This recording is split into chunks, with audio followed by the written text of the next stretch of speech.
This is Jim Bohannon, and this is your home for Friday Night Lights and Hometown Hoops. We are WENG Sports. You got your horn section, you got your backup vocals, got your powerful singer, got your monster horns, got your rhythm section, got your big band with a big sound out of Milwaukee, Wisconsin. Ladies and gentlemen, I give you the soulful, explosive splendor of Suncoast Live. Have a question or comment? Give us a call, 941-460-1530. You don't own that plane, the taxpayers do. Son, your ego is writing checks your body can't cash. I listen to sports that stimulates my afternoons with a man I can respect in the morning. All I want to do is enjoy nature and peace and quiet. Now, here's the host of Suncoast Live, Guy Wehman.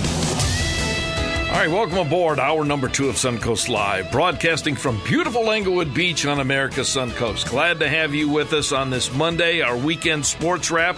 All the usual suspects are in the house or around the house, or maybe they're raking leaves outside of the house, or maybe they're cooking inside the house. I don't know. We'll figure all that out. We do have 2 accidents, though, we have to report, and then we're going to get to Tony and to Rich. Englewood Road and Tamiami Trail, there is a vehicle crash. There is no roadblock. And then up by Fruitville, Cattleman Road and Fruitville Road, there's a roadblock southbound on Cattleman Road. So that's one of our usual suspect areas for accidents in and around the area. All right, let's bring him in, Mr. Tony Cutillo. And I teased a little bit on the tweet today that you are flying high, but make sure that you leave the cheesesteaks out for us. I can always take care of some cheesesteaks for you guys. All right. Well, freeze dry them, or I don't know what you have to do, but ship them to us. They have good technology. I think they have that. We can put in some dry ice, put it in a little FedEx container, and maybe ship it over to Englewood for you. Oh man! All right. You got to tell us how are you feeling now that your Eagles did what they had to do against the Bears, and that you had Cody Parkey under contract. Well, let me tell you, poor Cody. Well, now it comes out that the NFL has officially changed it to a block kick, so it takes a little pressure off of Cody. But let me tell you, I mean, my heart is still pumping from last night. The fan took over. I was on my knees. I was jumping up and down. I mean, it felt like the Super Bowl last night. It really did. And so you had a religious experience? You were on your knees praying? I'm telling you, man, I was. And that fourth down play, was unbelievable. And the 2-point conversion that I still feel that we did get, and then the Cody Parkey miss. And I know a lot of people are saying, hey, we called it. Listen, this guy's missed extra points and field goals all year, so it wasn't really hard to call a miss. So for all those people that think they have these, therapeutic powers, they can relax a little bit, but. At the end of the day, though, they go on to New Orleans. Are you feeling? The vibes and the juices that Nick Foles is going to take you? He's going to be the miracle man again this year. I'm telling you, it really feels like something special all over again. It really does, and it definitely has a magical feel to it. But I think that's because Nick Foles is so calm, cool, and collective. It seems like nothing phases him, nothing bothers him. He just goes about his business. He really does, and doesn't let anything bother him at all. Fourth down, game on the line, season on the line. And who do they go to? They run a sprint out, which is the same play they ran before, to a guy he's probably thrown to 4 times all game. Mm. I mean, that just shows you. Listen, I mean, the play, a couple plays before that, to set up one of the touchdowns earlier was the huge play to Jordan Matthews for the pass interference, a guy he didn't throw to all game. So I mean, this guy was just unbelievable. What do the fans feel, or what is the buzz about what's going on with Carson Wentz? Because if Nick Foles does go the distance, then Carson Wentz is probably the expendable one of the two. And I don't think that's the case. Because that's the buzz we're getting down here in Florida. Well, I think a lot of people think that, but to feel as though that Nick Foles is your franchise quarterback going forward, I think is a little irresponsible. It is still Carson Wentz. It'll always be Carson Wentz. And I think Nick knows that. I think the team knows that. I think they will try to get creative with maybe a franchise tag and trade or something in that, in that perspective. But Carson Wentz is still your guy going forward. Is he? Okay. Because it's quite interesting. Carson Wentz was your first-round pick, in the draft. And yet, and it's interesting that Nick Foles had him at the beginning of the season. They did not react as if they're as the way they are right now. What's the difference between the early part of the season and this year? They've had so many injuries all year. And I think the difference is it seems like Nick Foles excels when he's thrown into the fray, so to speak. I mean, this guy, he had all offseason to prepare for starting week one. He knew he was going to start week one. Came out a little flat week two, and then all of a sudden he's thrown in, week 13, week 14, and next thing you know, there's the fire again. The same kind of thing that happened last year. So I think it's just something he thrives on. Tony, do you think that part of that might be is that he knew that Carson Wentz was probably over his shoulder, so he knew that he was just only going to be there for a couple of games. But when he came in on week 13, he knew he was the guy. Yeah, it could be. And I also think he doesn't feel any pressure because, like we kind of just mentioned, I think he feels and knows that it could not be. It could be his last game here. So I think he knows no matter what he does, good or bad, he's still going to be the backup.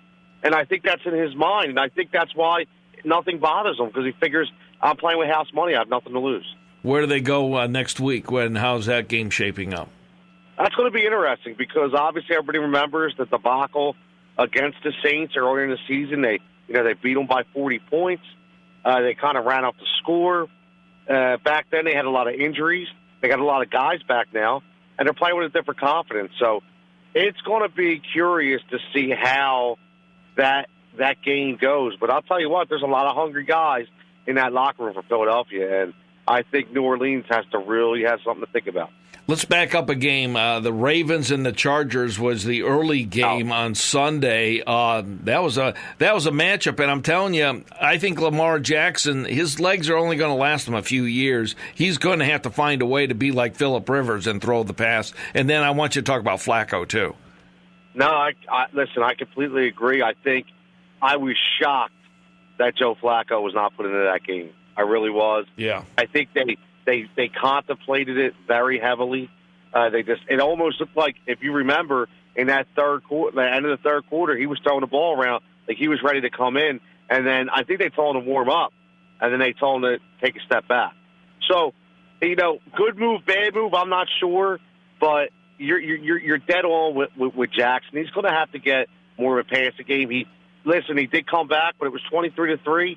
And the defense was soft. It's not the same defense he was playing the first three quarters. So, they caught on him. They knew what to do. They contained him, and he showed that he has a lot of work to do. Yeah, I'm thinking that I'm thinking the head office and general manager or whatever. I think they made a corporate decision about Flacco. We're not going to play him. We're just going to trade him. We're going to get rid of him, and we're not. And I think that was part of it on Harbaugh's mind, knowing full well. I've been told that we're not playing him, even though he probably wanted to, because I think they probably could have done it with Flacco in there because, he's so good in the pocket. But yet I think it was a corporate decision. Yeah, I think so, too. I really do. Even though, you listen to Harbaugh's press conference today, he said everybody was in full agreement, including Joe. I kind of disagree on that. Oh, yeah, you could see it on his face. We saw it on his face. Yep. I was going to say, Joe didn't look too happy, and I'll tell you what, if people really want to search Twitter and they look at some of the videos, there's a video, if you could read lips, you could tell how happy he really isn't about it. So, listen, he's going to be somewhere next year, not sure where. It's going to be interesting, but listen, they even said in the press conference that, Joe, they basically gave him a farewell. They knew he wasn't going to be there, and Lamar's the guy going forward. So, you think the Giants will pick him up and then have him as a backup to Eli? Because he would do a great job up there. I thought about that, but I don't have. I think a team like a Miami is more realistic, or even Oakland. A good place for him would be Denver. Even Denver, you're right. Listen, Denver's another place, but Elway has to eat his pride. Yeah, but John Elway has to eat his pride, and he won't do that. Well, John Elway has to eat a lot of pride over the last 3 years because he's going to show that he may not be the proper guy to run that team. Well, no, I think he's picking people that, okay, these are quarterbacks, but he doesn't want anybody to show up his record when he was there. I mean, that's what I feel.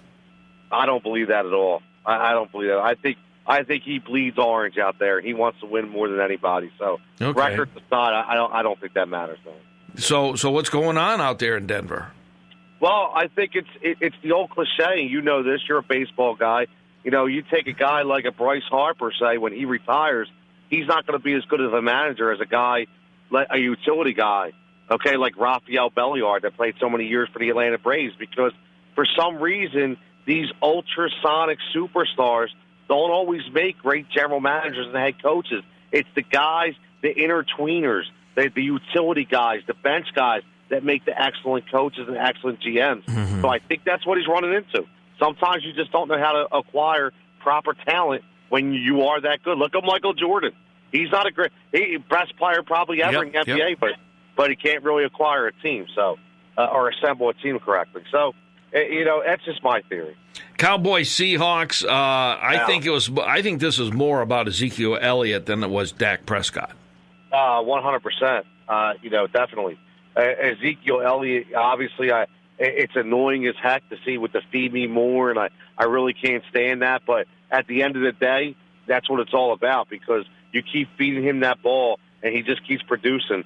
And I will give Dak a little credit.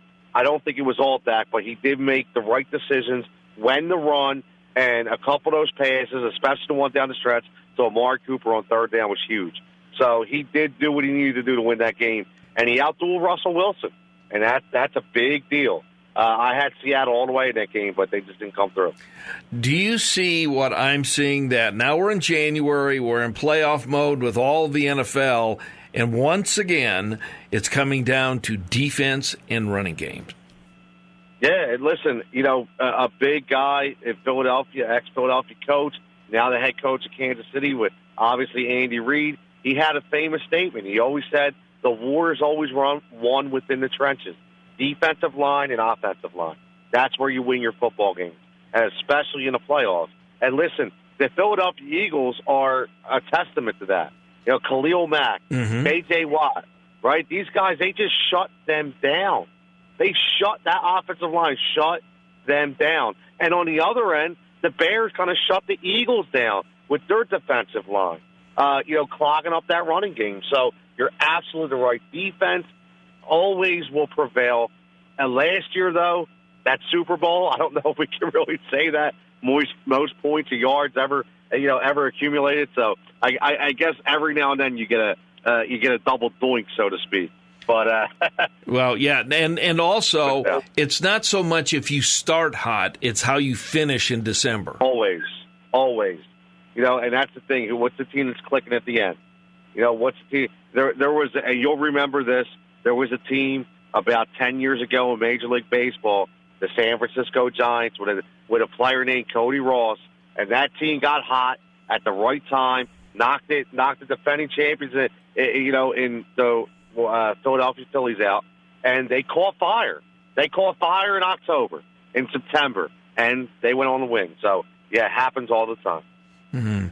All right. Do you have any special hot button topic that you care to share? Hey, listen, it's just I can't get in any zone except football. Whether it be the playoffs, I think the coach. It looks like you guys are going to get Bruce Arians out there in Tampa Bay. You think Arians is coming here? Yeah, I think within the next 12 to 16 hours, you're going to see that announcement come out that he's the next head coach of Tampa Bay. Really? I think. So who's going to Cleveland? I still think it's Mike McCarthy. You think it's McCarthy over Greg Williams and Kitchens? Yeah, I do. Yes, I do. I think at the end of the day, I think Greg Williams stays. I think Kitchens stays, and I think McCarthy takes over the team. I think they both stay in their spots. I don't think they're going to mess with the magic, and I think that they're going to form a nice threesome out there in Cleveland. Okay, and what about the Jets? You know what? The Jets are interesting because you don't know if they're going to take maybe a coordinator.